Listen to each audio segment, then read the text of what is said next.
Assalamualaikum warahmatullahi wabarakatuh.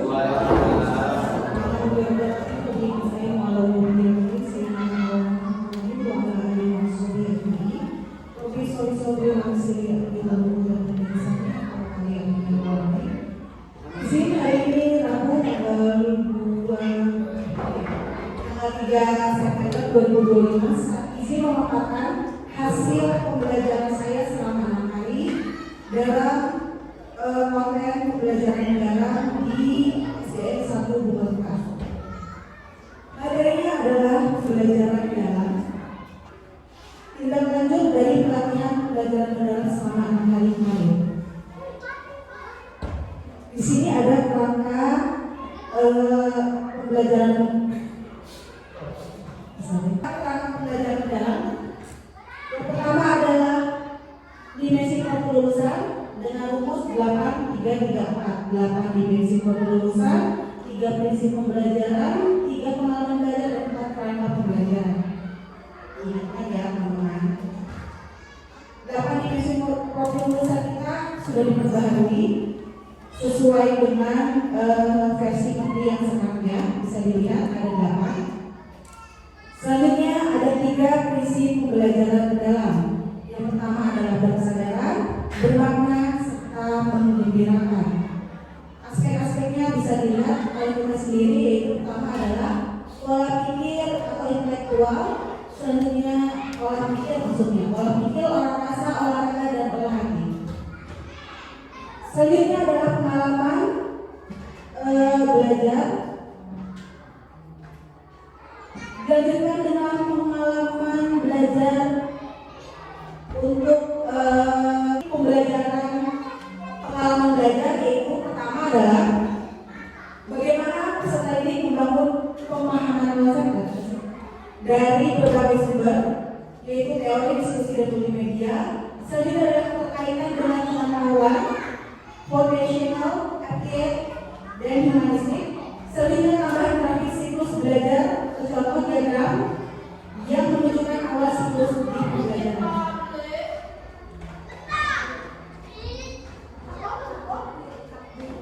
Selanjutnya adalah mengaplikasikan, yaitu menghubungkan konsep, menerapkan pengetahuan dalam situasi. Terus selanjutnya adalah mengembangkan pemahaman dengan eksplorasi lebih. Dan keempat yang paling penting adalah berpikir kritis dan mencari solusi inovasi terhadap pembelajaran yang ada. Seperti itu. Selanjutnya adalah karakteristik pengalaman belajar, yaitu merefleksi. Dalam tahapan ini diharapkan siswa sudah termotivasi secara organik untuk terus berkembang dan belajar secara individual.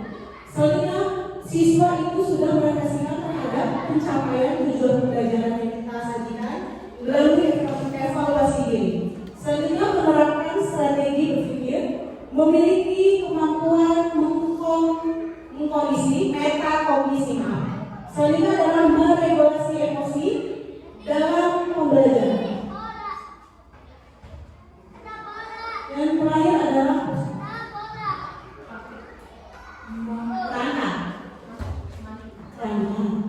yang terakhir adalah kerangka pembelajaran mendalam. Ada 4 sesuai dengan rumus kita 8, 3, 3, 4. Yang terakhir adalah 4 ini adalah praktik pedagogis, kemitraan pembelajaran, lingkungan belajar, dan pemanfaatan digital. Terakhir, contoh praktik pedagogis yaitu penggunaan model pembelajaran berbasis proyek, masalah, permainan, genre, dan kolaboratif, menggunakan berbagai media belajar, penyediaan berbagai sumber belajar. Kerangka pembelajaran mendalam untuk kemitraan pembelajaran. Nah, untuk membangun kemitraan pembelajaran ini kita tidak melulu harus dari luar sekolah. Kita bisa antar guru, bisa juga dengan wali murid, dengan komite, atau dengan kalau misalnya ada kantin atau penjual, kita bisa melakukan kemitraan. Kalau misalnya kita tidak ada kemitraan, nanti di kerangka si guru tersebut dan siswa, berarti kalau soal tidak ada kemitraan. Tapi disarankan nama baiknya kita melakukan kemitraan dengan eksternal yang dekat-dekat aja, seperti wali siswa, kayak misalkan untuk pembelajaran IPAS, misalkan penanaman, pencampokan, atau cara merawat tumbuhan, itu bisa mengundang kalau untuk materi desa itu terlalu jauh, mungkin kita bisa mengundang wali-wali yang bisa atau memahami konsep dari penanaman tersebut. Dan kalau misalkan di bidang kesehatan atau olahraga, kita bisa berkolaborasi dengan bidang desa. Dan untuk biasanya yang paling terdekat adalah kegiatan jual beli untuk wilayah wisata. Kita bisa melakukan permintaan dengan dana sertifikat. Biasanya model belajar online dengan sistem jual beli secara sederhana. Artinya apa? Ada si anak menjadi penjual, ceritanya menjadi penjual, lalu si ada anak yang menjadi pembeli, atau anak menjadi pembeli semuanya dan mengantri. Itu sudah termasuk dalam permintaan pembelajaran.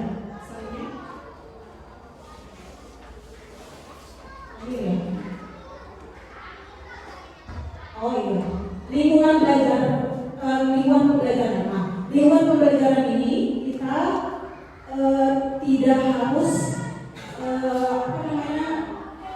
mewah digital. Kita harus menyesuaikan dengan karakteristik sekolah kita. Salah satunya misalkan kita adalah desa dekat dengan sawah. Lingkungan belajar kita boleh dari kami persawahan untuk observasinya. Contohnya seperti saya adalah sekarang masuk ke harmoni ekosistem. Di situ kita bisa langsung melihat sistem dari jaring-jaring makanan, bagaimana mana yang menjadi produsen pertama, konsumen pertama, konsumen kedua sampai pengumpulan. Kalau misalkan ada opsi lain, kita bisa ke hutan melati untuk ekosistem. Nah, itu adalah lingkungan belajar. Lingkungan belajar jadi tidak perlu harus di indoor, kita bisa melakukan di outdoor. Itu tuh sudah biasa kita lakukan, cuma sekarang boleh ditegaskan di kerangka pembelajaran mendalam ini.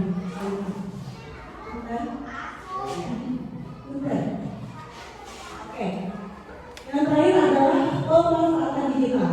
Kembali lagi sebagai guru yang tadinya suara lebih banyak PPT atau pola pikir tetap, kita usahakan untuk bertumbuh atau PPD dengan menggunakan digitalisasi. Banyak opsi-opsi yang kita bisa gunakan. Salah satunya workflow yang biasa saya gunakan untuk asesmen yang masih awal. Nah, kalau untuk digitalisasi di sekolah kita, pemanfaatannya belum sepenuhnya bisa kita gunakan. Kita harus melakukan schedule karena satu, infocus kita hanya satu, yang kedua laptop kita terbatas. Jadi alangkah baiknya kita susun strategi yang ibaratnya adalah semua guru sudah bisa melakukan proses digitalisasi pembelajaran ini di setiap kelasnya. Selanjutnya, digitalisasi ini tidak perlu harus menggunakan info saja. Salah satunya adalah dengan mencari sumber referensi lain melalui Google, itu sudah berbasis digital. Selama ini kita berpikirnya melulu dengan digitalisasi itu adalah harus menggunakan e-commerce juga.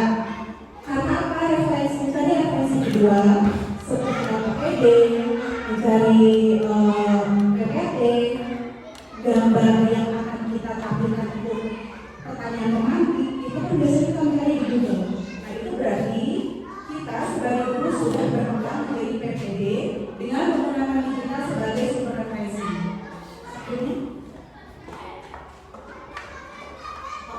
Ini adalah modul terakhir, yaitu yang tadi apa saja yang harus kita lakukan dalam merancang pembelajaran mendalam. Yang pertama adalah mengidentifikasi tujuan pembelajaran.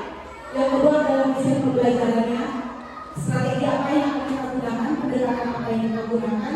Dan kalau diperhatikan, biasanya pendekatan dan pembelajaran strategi pembelajarannya harus selaras. Jangan kita memaksakan strategi pembelajaran yang canggih sedangkan anak-anak kita belum bisa memahami apa yang kita maksud. Selanjutnya adalah pengalaman belajar. Usahakan anak mengalami pengalaman belajar langsung karena kita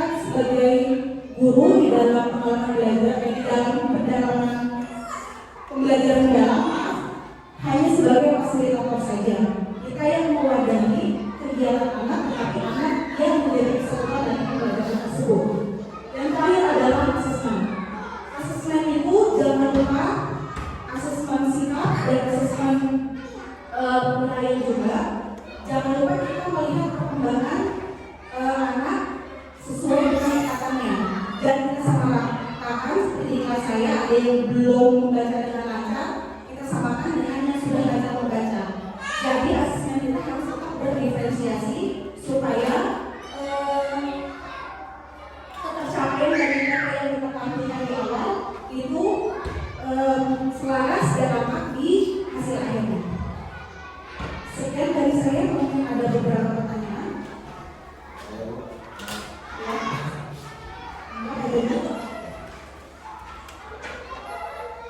Assalamualaikum warahmatullahi wabarakatuh. Mohon izin Bapak Ibu, saya ingin memberikan pertanyaan dengan apa yang Ibu Anis katakan tentang pembelajaran mendalam yang akan diterapkan dan diimplementasikan di sekolah kita. Pertanyaan saya singkat saja Pak Anis. Bagaimana peran seorang guru dalam pembelajaran mendalam? Dan apa perbedaan pembelajaran mendalam dan pembelajaran permukaan? Mungkin itu saja. Izin menjawab, saya menjawab di sini bukan karena saya ahli, tapi karena sedikit mengetahui lebih terkait perbedaan pembelajaran mendalam atau deep learning dan pembelajaran permukaan atau surface learning. Menurut Yoheri, perbedaan ini sangat signifikan karena kalau pembelajaran mendalam itu sangat berkaitan dengan ide, konten, pengetahuan dan informasi. Dan yang terjadi adalah kita menghubungkan atau memperluas dan mentransfer informasi ke siswa. Sedangkan di surface learning atau pembelajaran permukaan itu hanya menghafal fakta, definisi, informasi yang tujuan akhirnya menyelesaikan ujian atau tugas tanpa memahami konsep dasarnya seperti apa. Jadi ya kalau sudah hafal ya ajar, tapi kalau misalnya pemahaman konsepnya itu tidak mendalam, tidak seperti di pembelajaran mendalam atau deep learning. Kalau deep learning ini terletak di tingkat pemahamannya dan tujuannya.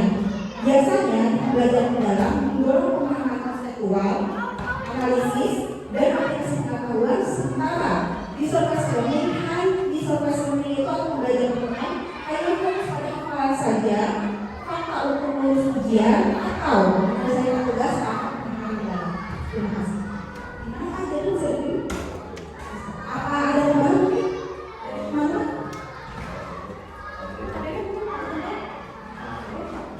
Ada pertanyaan lagi mungkin? Ada yang mau nanya? Boleh?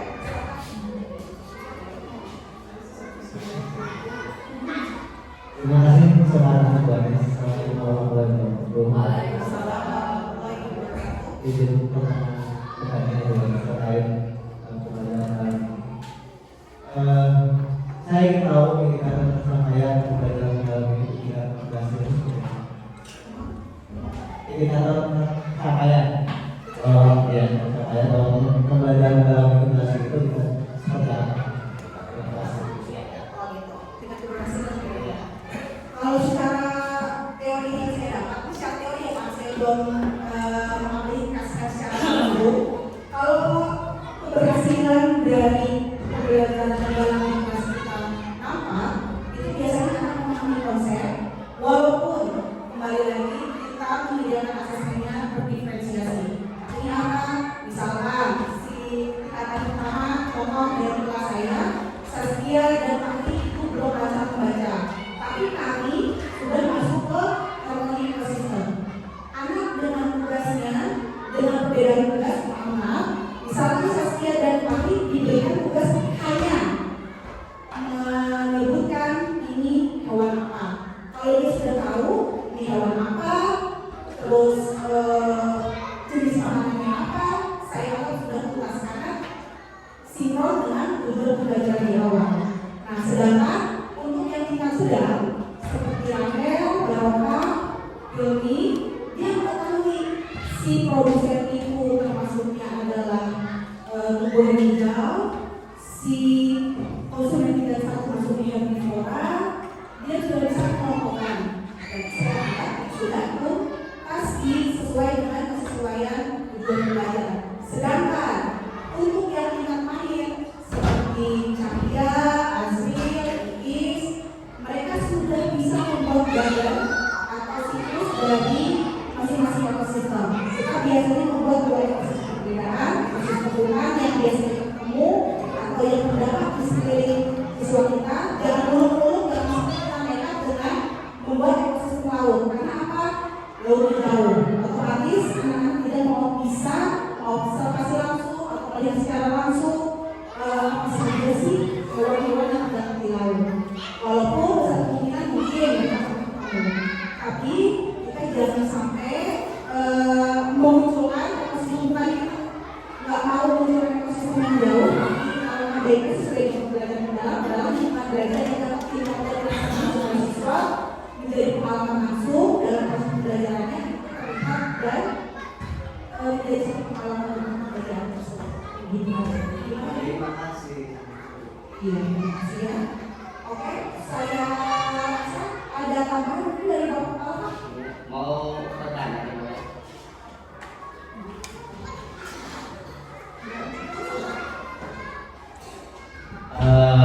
Maaf, terima kasih atas waktunya. Ini bukan pertanyaan ya, tapi hanya bersifat ke pernyataan gitu ya. Ya, kita baru ada kekuatan aja. Nah, kaitannya dengan belajar menang. Salah satu yang harus kita tempuh sesuai dengan di dalam konten pembelajaran adalah pembinaan ya. Hanya sedikit bertanya sedikit aja Bu ya kaitan dengan belajar ini. Ada nggak kira-kira batasannya kaitan dengan pembinaan ini? Batasan tadi kita batasannya apakah misalkan nggak boleh kerjasama dengan pihak misalkan desa, nggak boleh kerjasama dengan pihak penambahan atau ada bisa? Ini menurut pernyataannya gimana kaitan dengan kebenaran? Ini bukan pertanyaan tapi hanya pernyataan aja ya. Kira-kira asumsi itu seperti apa kaitan dengan kebenaran ini? Apakah memang kebenaran ini tidak terbatas cukupnya pure gitu mungkin ya? Kita pernyataannya aja Bu ya, bukan pertanyaan. Sebenarnya kalau untuk kemitraan bukannya ada batasan, tidak ada batasan ya Pak tentunya. Semakin luas, semakin jauh. Kalau misalkan kita bisa melakukan MOU-nya itu tidak masalah. Tapi kembali lagi dengan kemampuan sekolah. Ada kalanya kan kita harus mengeluarkan uang biaya, uang transport untuk narasumber. Kalau misalkan sekolah mampu dan dianggap cukup kapabel dalam menginisiasi penyediaan uang harian untuk si narasumber yang notabene sedikit jauh dengan jarak atau misalkan dengan desa gitu ya yang terdekat, otomatis kalau misalkan Bapak sebagai pelayan tahu ya Pak ya untuk masalah budget di sekolah mampu, saya rasa tidak masalah. Tapi ketika misalkan budget kita misalnya minim, alangkah baiknya kita mencari alternatif terdekat masyarakat atau orang sekitar, terutama Pak Komite mungkin kita libatkan, mungkin dia punya second opinion atau pendapat kedua yang kira-kira siapa sih yang cocok untuk menjadi narasumber pendamping atau kemitraan. Karena kemitraan di sini Bapak Kepala Sekolah itu bisa menjadi kemitraan kami di dalam pembelajaran seperti itu. Misalkan rekan-rekan kami, teman sejawat kami bisa menjadi kemitraan juga. Yang penting di luar dari koridor kelas saya pribadi sebagai guru kelas ini bagaimana?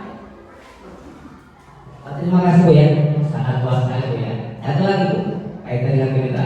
Artinya ketika gini, ketika misalkan orang tua siswa ada yang boleh nanya dan itu tidak nyaman ya, tidak aneh. Nah, apakah nanti ketika kita udah ke sekolah untuk berilmu seperti itu sah-sah aja? Itu gitu. Kalau untuk kemitraan sah aja Pak, selagi sesuai dengan TP yang kita kerjakan hari ini. Kalau misalkan sesuai dengan kayak kalau ada berarti seni budaya. Kalau misalkan kesesuaian ada,